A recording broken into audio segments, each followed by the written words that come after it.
Students క్లాస్లో back బెంచ్లో అల్లరి చేస్తారు కదా, సో అలా కలిసిపోయి ఎంత అద్భుతంగా చేశారంటే అసలు జీరో స్ట్రెస్, అసలు ఏమీ లేదు, హ్యాపీగా వాళ్ళతో కలిసిపోయి పనిచేశాను.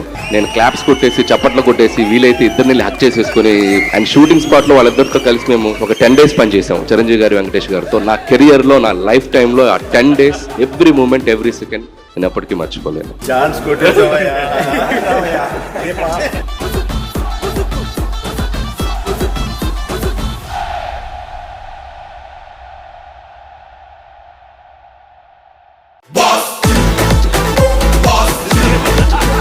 ఇంటర్ స్టూడెంట్స్ క్లాస్లో బ్యాక్ బెంచ్లో అల్లరి చేస్తారు కదా, సో అలా కలిసిపోయి ఎంత అద్భుతంగా చేశారంటే అసలు జీరో స్ట్రెస్, అసలు ఏమీ లేదు, హ్యాపీగా వాళ్ళతో కలిసిపోయి పనిచేశాను. నేను క్లాప్స్ కొట్టేసి చప్పట్లు కొట్టేసి వీలైతే ఇద్దరిని హక్ చేసేసుకుని అండ్ షూటింగ్ స్పాట్లో వాళ్ళిద్దరితో కలిసి మేము ఒక 10 days పనిచేసాం చిరంజీవి గారు, వెంకటేష్ గారితో. నా కెరియర్లో, నా లైఫ్ టైంలో ఆ 10 days every moment, every second నేను ఎప్పటికీ మర్చిపోలేను.